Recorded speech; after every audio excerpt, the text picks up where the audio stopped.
स्वागत है दोस्तों आप सभी का आपके अपने YouTube channel just smart knowledge में।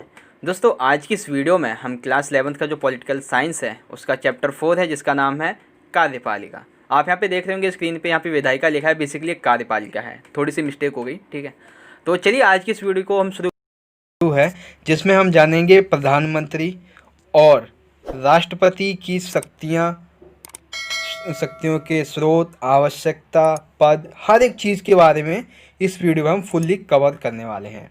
ठीक है, तो आशा करता हूँ दोस्तों कि आपको जो हमारा पिछला वीडियो था वो पसंद आया होगा। अगर वीडियो आपको अच्छा लगा हो तो आपने शेयर तो ज़रूर ही किया होगा।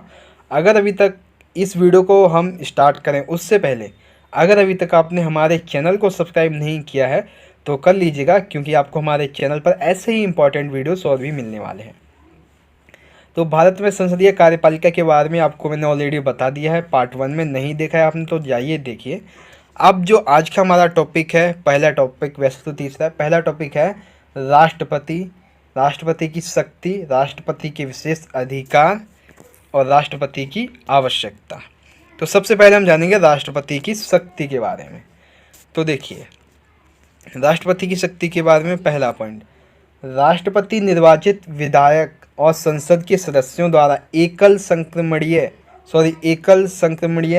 मत प्रणाली द्वारा 5 वर्ष के लिए चुना जाता है। यानी कि राष्ट्रपति का जो चुनाव होता है वह विधायक और संसद के सदस्यों के द्वारा एकल संक्रमणीय प्रणाली के द्वारा किया जाता है। ठीक है, और राष्ट्रपति के पास कार्यकारी, विधायी, कानूनी व आपातकालीन शक्तियाँ होती हैं, लेकिन राष्ट्रपति इन सभी शक्तियों का प्रयोग मंत्री परिषद की सलाह के द्वारा ही कर सकता है। हालांकि इनके जो कुछ विशेषाधिकार हैं, उनके अलावा जो इनके पास शक्तियां हैं राष्ट्रपति जी के पास, वो मंत्री परिषद की सलाह के द्वारा ही उपयोग करता है। राष्ट्रपति के पास कुछ विशेष अधिकार भी प्राप्त होते हैं। वो क्या है अभी हम आगे जानेंगे। राष्ट्रपति के द्वारा राज्यों में राज्यपाल की नियुक्ति की जाती है। तो आपको पता चला राष्ट्रपति की शक्ति के बारे में। शक्ति क्या है, बेसिकली ये शक्तियाँ नहीं कह सकते, बेसिकली ये क्या है कि मंत्रिपरिषद की सलाह के द्वारा ही उपयोग करेंगे। अब राष्ट्रपति के विशेष अधिकार को हम जानते हैं। तो सबसे पहला पॉइंट, राष्ट्रपति के विशेष अधिकार। ठीक है, तो देखिए क्या है, पहला पॉइंट है, विधेयक को सदनों को पुनर्विचार के लिए लौटा सकता है। यानी कि जो विधेयक आता है राष्ट्रपति के पास साइन करने के लिए, उसे पुनर्विचार के लिए लौटा सकता है। अब वो किस स्थिति में होता है ये भी जान लीजिए। सबसे पहली स्थिति, संसद के द्वारा राष्ट्रपति को भेजा गया विधेयक अगर राष्ट्रपति को लगता है कि यह फैसला देश के हित में नहीं है या फिर उसमें अभी कुछ और कमी है जिसे उससे पूरा करने के लिए इसे वापस भेजना चाहिए, तो वह उसे वापस संसद को पुनर्विचार के लिए भेज सकती है। ठीक है, तो ये पुनर्विचार के लिए वापस भेज सकते हैं अगर राष्ट्रपति को लगता है इसमें कोई और कमी है या फैसला देश के हित में नहीं है। फिर अगर संसद बिना बदलाव के विधेयक को फिर से ऐसे ही वापस भेज दे, यानी कि पुनर्विचार करके और कुछ बदलाव ना करे फिर भी ऐसे वापस भेज दे, तो राष्ट्रपति को उसे स्वीकृति देनी ही पड़ेगी। लेकिन राष्ट्रपति के द्वारा विधेयक को पुनर्विचार के लिए भेजा जाना कोई छोटी मोटी बात नहीं, बहुत बड़ी बात होती है। ठीक है, हालांकि जब वो वापस आएगा राष्ट्रपति के पास दोबारा पुनर्विचार होके बिना बदलाव के, तो उससे साइन तो करना होगा। लेकिन अब आप ये देखिए कि राष्ट्रपति ने किसी विधेयक को वापस भेजा है पुनर्विचार के लिए, तो अपने आप में ये एक बहुत बड़ी बात है। ठीक है, तो ये तो पहला हुआ कि विधेयक को सदनों को पुनर्विचार के लिए लौटा सकता है। अब दूसरा है, वीटो शक्ति का प्रयोग करके संसद द्वारा राष्ट्रपति पारित विधेयकों को स्वीकृति देने में विलंब कर सकता है। अर्थात इसका क्या मतलब है, देखिए, जब संसद के द्वारा राष्ट्रपति कोई विधेयक, जैसे धन विधेयक को छोड़ के, केवल धन विधेयक को छोड़ के जब संसद के द्वारा राष्ट्रपति को कोई विधेयक भेजा जाता है तो राष्ट्रपति चाहे तो उसे अपने पास एक अनिर्धारित लंबे समय तक अपने पास रख सकता है। एक यानी कि अनिर्धारित सीमा के अलावा, मतलब वो किसी भी समय तक अपने पास रख सकता है, जिससे उसे अपनी वीटो शक्ति का इस्तेमाल करने का मौका मिल जाता है, जिसे हम पॉकेट वीटो कहते हैं। ठीक है, तो इसके तहत क्या हो जाता है, अब देखिए ये उसका दूसरा विशेष अधिकार है। अगर उसको लगता है, किसको, राष्ट्रपति को अगर लगता है कि ये विधेयक सही नहीं है, तो एक तो वो पुनर्विचार के लिए भेज सकता है। लेकिन अगर उसे लगता है पुनर्विचार के लिए भेजा, और अगर कोई नहीं इसमें मतलब नहीं कोई संशोधन हुआ, आ गया, तो मुझे साइन करना पड़ेगा। तो ऐसे में वो क्या करता है कि उस विधेयक को अपने पास हमेशा के लिए रख लेता है, धन विधेयक को छोड़ के। किसी धन विधेयक के अलावा किसी भी प्रकार के विधेयक को अपने पास किसी भी अनिर्धारित सीमा तक अपने पास रख सकता है। तो इससे हम कहते हैं पॉकेट वीटो, यानी वीटो शक्ति। ठीक है, अब बात करते हैं तीसरे की। तीसरा है चुनाव के बाद कई नेताओं के दावे के समय यह निर्णय करें कि कौन प्रधानमंत्री बनेगा। अब देखिए ऐसी स्थिति कब आती है, तो ऐसी स्थिति तब आती है, एक मिनट, हाँ देखिए, जब चुनाव के बाद किसी को पूर्ण बहुमत नहीं मिलता या गठबंधन की सरकार भी ना बन पाए, तो उस समय राष्ट्रपति को एक अहम भूमिका निभाते हुए देश के लिए एक प्रधानमंत्री को चुनना पड़ता है। अर्थात कि यानी मान लीजिए चुनाव हुआ और चुनाव में किसी भी पार्टी को कोई पूर्ण बहुमत नहीं मिला, यानी कोई भी, और ना ही तो कोई भी जो पार्टियां हैं वो सरकार गठबंधन बना के सरकार बनाना चाहते हैं, नहीं बनाना चाहते। तो ऐसे में क्या है, राष्ट्रपति एक अहम भूमिका निभाता है और देश के लिए प्रधानमंत्री को चुनता है। ठीक है, तो इस समय वह अपने राजनीतिक विशेष अधिकार का उपयोग करता है। जैसा भारत में 1989 से 1998 तक यह काम जो स्थिति थी वो चली थी। ठीक है, तो आपको पता चला कि चुनाव के बाद कई नेताओं के दावों के समय यह निर्णय करे कि कौन प्रधानमंत्री बनेगा। अब राष्ट्रपति की जो विशेष अधिकार थे वो आपको पता चले, विधेयक को सदनों के लिए पुनर्विचार के लिए लौटा सकता है। ठीक है, वीटो शक्ति का प्रयोग करके संसद द्वारा राष्ट्रपति का पारित विधेयकों को स्वीकृति देने में विलंब कर सकता है। चुनाव के बाद कई नेताओं के दावों के समय यह निर्णय करे कि कौन प्रधानमंत्री बनेगा। अब आती है राष्ट्रपति की हमें आवश्यकता क्या है। तो राष्ट्रपति की आवश्यकता, ये हमारा अगला पॉइंट है। तो इसकी आवश्यकता क्या है, देखिए, संसदीय व्यवस्था में समर्थन ना रहने पर, यानी कि जब संसदीय व्यवस्था में समर्थन ना रहे, मंत्रिपरिषद को कभी भी हटाया जा सकता है, यानी मंत्रिपरिषद हट जाए, ऐसे समय में एक ऐसे प्रमुख राष्ट्र की आवश्यकता पड़ती है। यानी कि देखिए, जब संसदीय व्यवस्था में मंत्री को कोई मतलब कि समर्थन ना मिले और उसकी मंत्रिपरिषद भंग हो जाए, तो ऐसे में देश को चलाने के लिए एक ऐसे प्रमुख की आवश्यकता पड़ती है जिसका कार्यकाल स्थायी हो। तो ऐसे में एक व्यक्ति सामने आता है, वो आता है सांकेतिक रूप से चलाने के लिए राष्ट्रपति। इसलिए हमें राष्ट्रपति की आवश्यकता होती है जब ना तो प्रधानमंत्री हो ना मंत्रिपरिषद हो, यानी कि संसदीय व्यवस्था एक तरह से भंग हो चुकी है, उस समय राष्ट्रपति पद की हमें आवश्यकता पड़ती है देश का चलाने के लिए। ठीक है, भारत का उपराष्ट्रपति, जब राष्ट्रपति भी नहीं है, मंत्रिपरिषद भी नहीं है, मंत्री भी नहीं है, तो उस समय ये काम कौन करता है, भारत का उपराष्ट्रपति ये सभी कार्य करता है। ठीक है, ये भी 5 वर्ष के लिए चुना जाता है। जिस तरह से जो हमारा राष्ट्रपति है वो चुना जाता है, उसी तरह से इसे भी चुना जाता है। ठीक है, वह राज्यसभा का पदेन सभापति होता है और राष्ट्रपति की मृत्यु, त्यागपत्र, महाभियोग द्वारा हटाए जाने या अन्य किसी कारक के पद रिक्त होने पर वह कार्यवाहक राष्ट्रपति का काम करता है। अर्थात जो उपराष्ट्रपति होता है, जब राष्ट्रपति की मृत्यु हो जाती है, त्यागपत्र हो जाते हैं, महाभियोग के द्वारा उसे हटाया जाता है, तो ऐसे में जो भारत का उपराष्ट्रपति होता है वो राष्ट्रपति के सारे काम करता है। ठीक है, तो राष्ट्रपति की आवश्यकता क्या है ये आपको पता चली। ठीक है, अब ये महाभियोग क्या होता है, तो महाभियोग देखिए, महाभियोग क्या है, राष्ट्रपति को उसके पद से हटाने के लिए उसके ऊपर महाभियोग चलाया जाता है। ऐसा तब किया जाता है जब राष्ट्रपति संविधान का उल्लंघन कर रहा हो, यानी कि राष्ट्रपति के द्वारा संविधान का उल्लंघन किया गया हो और जो सरकार है वो चाहती है कि महाभियोग के द्वारा इसे हटाया जाए, तो उस समय पे ये महाभियोग लगाया जाता है। ठीक है, और राष्ट्रपति पर महाभियोग का प्रस्ताव संसद के किसी भी सदन में, चाहे वो लोकसभा हो या राज्यसभा हो, पेश किया जा सकता है। ठीक है, इस प्रस्ताव को सदन में 2/3 बहुमत से पास होना होता है। किसको, जो राष्ट्रपति पर महाभियोग लगाया जाता है, वो चाहे लोकसभा में हो या राज्यसभा, दोनों में से किसी में भी पेश किया जा सकता है। और इस प्रस्ताव को सदन में 2/3 से अधिक बहुमत की आवश्यकता होती है। ठीक है, यदि ये प्रस्ताव सदन में 2/3 से अधिक बहुमत से पास हो गया, तो इसके विरुद्ध लगाए गए आरोप को दूसरे सदन में भेजा जाता है जांच करने के लिए। यानी कि मान लीजिए राज्यसभा में आया पहले ये, ठीक है, तो राज्यसभा में इसे पारित कर दिया कि हाँ भाई महाभियोग के द्वारा इसे हटाया जाना चाहिए, तो फिर ये जाएगा लोकसभा में, ठीक है। तो लोकसभा में जाएगा तो वहाँ पे पहले इसकी जांच होगी, फिर वहाँ पे निर्णय लिया जाएगा। वहाँ पे जैसे ही निर्णय हो गया, यानी कि यदि दूसरे सदन में उन आरोपों को 2/3 बहुमत से स्वीकार कर लिया गया तो राष्ट्रपति को अपने पद से हटना ही पड़ेगा। ठीक है, तो ये होता है महाभियोग। आई होप आप समझ गए होंगे। तो राष्ट्रपति के बारे में सारी की सारी चीज़ें एक बार मैं आपको फिर से दोबारा दिखा देता हूँ, ताकि आप फिर एक बार दोबारा से समझ सकें। ठीक है, तो देखिए हम यहाँ पे आ जाते हैं राष्ट्रपति। तीसरा पॉइंट है राष्ट्रपति की शक्ति, विशेषाधिकार और आवश्यकता। राष्ट्रपति की शक्ति के बारे में ये हैं सारी बातें। ठीक है, उसके बाद आता है राष्ट्रपति की विशेष अधिकार। तो ये इनके विशेष अधिकार हैं राष्ट्रपति के। पहला है ये, दूसरा है ये, तीसरा है, और फिर आता है राष्ट्रपति की आवश्यकता। तो आवश्यकता इसलिए होती है, भारत के उपराष्ट्रपति के बारे में सारी बातें बताई मैंने। महाभियोग क्या होता है ये बताया, कब लगाया जाता है, कैसे हटाया जाता है ये बताया। अब हम बात करते हैं प्रधानमंत्री की, यानी कि प्रधानमंत्री के बारे में और मंत्रिपरिषद के बारे में।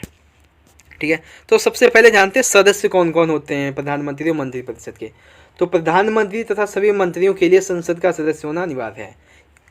यानी कि प्रधानमंत्री बनने के लिए या मंत्रिपरिषद का मंत्री बनने के लिए उस व्यक्ति का संसद का सदस्य होना अनिवार्य है।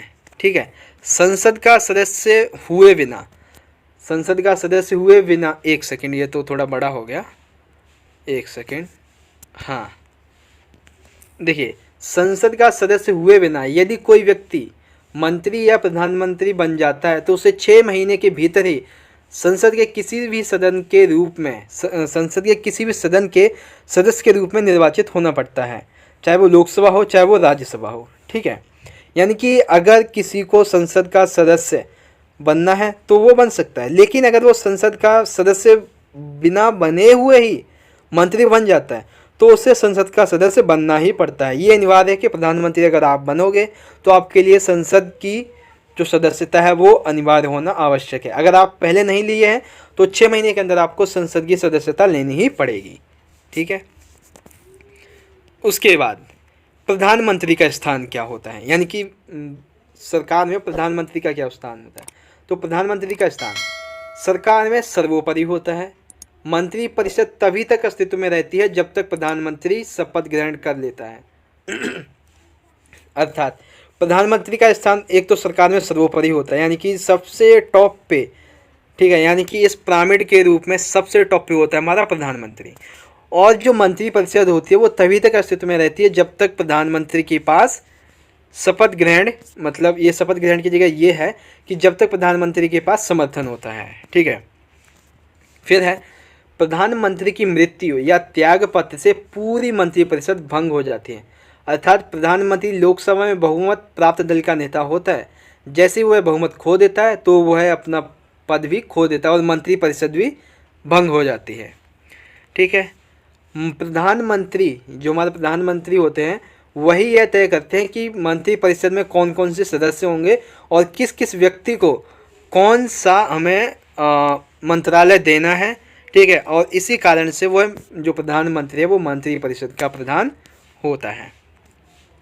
प्रधानमंत्री एक तरफ मंत्रिपरिषद तथा दूसरी ओर प्रशासन और प्रस्तावित कानूनों के बारे में राष्ट्रपति को सूचित करता है। यानी कि जो प्रधानमंत्री है एक तो वो मंत्रिपरिषद की देखरेख करता है, उसको संचालन करता है, वहीं प्रशासन के बारे में और जो कानून मतलब कि मंत्रिपरिषद के बारे में, प्रशासन के बारे में, कानूनों के बारे में राष्ट्रपति को सूचित भी करता है।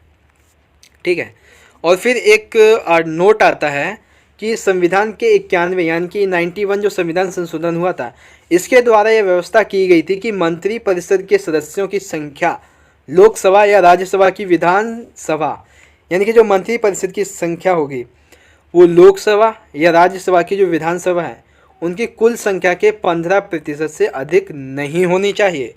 ठीक है, यानी कि अगर मान लीजिए लोकसभा राज्यसभा में 100 व्यक्ति हैं, ठीक है, तो मंत्रिपरिषद में मात्र 15 ही व्यक्ति होंगे। ठीक है, ये होती है बात। तो आपको पता चला कि प्रधानमंत्री का स्थान क्या होता है, सरकार में सर्वोपरि होता है, और भी जो चीज़ें वो मैंने आपको यहाँ पे भी बताई। अब बात करते हैं प्रधानमंत्री की शक्ति के क्या स्रोत हैं, यानी कि प्रधानमंत्री के पास जो शक्तियाँ होती हैं उनके स्रोत क्या होते हैं। तो सबसे पहला स्रोत होता है मंत्रिपरिषद पर नियंत्रण। जब आपको पता है कि प्रधानमंत्री खुद यह तय करता है कि मंत्रिपरिषद कैसी होगी, कौन लोग होंगे, किनको क्या पद आवंटन किया जाएगा, तो इसलिए मंत्रिपरिषद पर नियंत्रण रखने के कारण उसके पास ये जो शक्ति होती है वो होती है लोकसभा का नेतृत्व। तो लोकसभा का नेतृत्व में कहीं ना कहीं बहुत अहम रोल किसका होता है? प्रधानमंत्री का। मीडिया चुनाव पहुंच, यानी कि जो मीडिया होती है, सॉरी ये मीडिया चुनाव नहीं, मीडिया तक पहुंच है, तो प्रधानमंत्री कभी भी प्रेस कॉन्फ्रेंस करके मीडिया के द्वारा अपनी बात जनता तक पहुंचा सकता है। इसलिए मीडिया तक पहुंच भी उसका एक स्रोत मतलब कि शक्ति का स्रोत है। ठीक है, अब अगला क्या है? चुनाव के दौरान उसका व्यक्तिगत उभार, यानी कि जब चुनाव होता है तो उस समय जो चुनाव प्रसार किया जाता है तो इससे उनका व्यक्तिगत उभार, मतलब व्यक्तिगत जो चीज़ें हैं, व्यक्तिगत प्रोफाइल जो होती है वो पूरी की पूरी लोगों के सामने खुल के आती है। अंतर्राष्ट्रीय सम्मेलनों में राष्ट्रीय नेता की छवि, यानी कि जो अंतर्राष्ट्रीय सम्मेलन होते हैं उसमें प्रधानमंत्री को ही बुलाया जाता है, इसलिए अंतर्राष्ट्रीय सम्मेलनों के कारण ये राष्ट्रीय स्तर पर इसकी छवि उभरती है। अधिकारी वर्ग पर अधिपत्य, यानी कि जो हमारा सिविल सर्विस होता है उस पर इसका अधिपत्य होता है। विदेशी यात्राओं के दौरान नेता की छवि, यानी कि जो विदेशी यात्राएं होती हैं, जैसे हमारे नरेंद्र मोदी जी अभी करें, तो इनकी क्या है, विदेशी यात्रा के दौरान इनकी एक राष्ट्रीय नेता के रूप में इनकी छवि उभर के सामने आ रही है। तो प्रधानमंत्री की शक्ति के स्रोत आपको पता चले, ये हैं 5-6 जो हैं। ठीक है, आगे बढ़ते हैं। प्रधानमंत्री पद की शक्तियों में आए बदलाव, यानी कि समय के साथ साथ, एक मिनट, हाँ, प्रधानमंत्री पद की शक्तियों में समय के साथ साथ बदलाव आए हैं, वो क्या क्या है ये जान लीजिए। सबसे पहला, प्रधानमंत्री के चयन में राष्ट्रपति की भूमिका बढ़ी, यानी कि अब जो है प्रधानमंत्री के चयन में राष्ट्रपति की एक अहम भूमिका है। वो कैसे हुई है वो मैं आपको फिर कभी बताऊंगा। ठीक है, तो राजनीतिक सहयोगियों से परामर्श की प्रवृत्ति बढ़ी है, यानी कि जो प्रधानमंत्री है वो राजनीतिक सहयोगियों से अपने परामर्श को लेता है, परामर्श को देता है, तब जाके कोई कानून लागू करते हैं। प्रधानमंत्री के विशेष कानून नहीं लागू करते बल्कि कोई फैसला देते हैं। प्रधानमंत्री के विशेष अधिकारों पर अंकुश लगा, यानी कि कुछ ऐसे विशेष अधिकार थे जो कि नहीं होने चाहिए थे प्रधानमंत्री के पास, तो उन विशेष अधिकारों पर अंकुश लगा दिया गया, जो कि बहुत अच्छी बात है। ठीक है, उसके बाद है सहयोगी दलों के साथ बातचीत तथा समझौते के बाद ही नीतियां बनाई जाती, यानी कि प्रधानमंत्री के आपसी जो सहयोग दल हैं, जो उनकी मंत्रिपरिषद है, उनके साथ में बातचीत करने के बाद, समझौता करने के बाद ही नीतियां या कानून बनता है जो भी सरकार के द्वारा बनाए जाते हैं। ठीक है, तो आपको पता चला कि प्रधानमंत्री पद की शक्तियों में आए बदलाव कौन कौन से हैं। अब हम बात करते हैं लास्ट टॉपिक, राज्यों में कार्यपालिका। तो राज्यों में कार्यपालिका से हमारा क्या तात्पर्य है ये जानते हैं। राज्यों में राज्यपाल होता है जो केंद्रीय सरकार की सलाह पर राष्ट्रपति द्वारा नियुक्त किया जाता है, यानी कि राज्यों में राज्यपाल होता है जो एक एज ए राष्ट्रपति जैसा काम करता है, लेकिन राज्य स्तर पर। ठीक है, तो केंद्रीय सरकार की सलाह पर राष्ट्रपति के द्वारा यह नियुक्त किया जाता है। मुख्यमंत्री विधानसभा में बहुमत दल का नेता होता है, यानी कि जो मुख्यमंत्री होता है उस राज्य का, वो विधानसभा का बहुमत दल का नेता होता है। सभी सिद्धांत वही हैं जो केंद्र सरकार में संसदीय व्यवस्था होने के कारण लागू होते हैं, यानी कि जो सिद्धांत केंद्रीय व्यवस्था में होते हैं, संसदीय व्यवस्था में, केंद्रीय स्तर पर, वही राज्य स्तर पर भी होते हैं। तो स्थायी कार्यपालिका के बारे में हम ऑलरेडी अपनी पहली वीडियो में जान चुके हैं। तो आज की वीडियो में हमने जाना कि प्रधानमंत्री और मंत्रिपरिषद की प्रधानमंत्री और राष्ट्रपति की शक्तियों के बारे में, इनकी आवश्यकताओं के बारे में, चुनाव कैसे होता है, और भी कई सारी चीज़ें थी उनके बारे में। तो आशा करता हूँ दोस्तों कि आपको आज की ये वीडियो बहुत अच्छी लगी होगी, क्योंकि मैंने पूरे एक स्टेप बाय स्टेप आपको समझाने की कोशिश की है। अगर आपको ये वीडियो पसंद आई है तो अपने दोस्तों के साथ अधिक से अधिक जो क्लास 11 के हैं या नहीं भी हैं तो भी शेयर कर दीजिएगा, क्योंकि ये जो नॉलेज है वो सभी के लिए इंपॉर्टेंट है। तो आशा करता हूँ दोस्तों कि आपको ये वीडियो पसंद आई होगी। वीडियो अच्छी लगी तो लाइक कर देना, इस वीडियो को अपने दोस्तों के साथ ज़्यादा से ज़्यादा जरूर शेयर कर देना। चलिए दोस्तों, हम मिलेंगे अपनी अगली वीडियो में अगले टॉपिक के साथ। तब तक के लिए आप अपना ख्याल रखिए और पढ़ते रहिए। धन्यवाद। जय हिंद।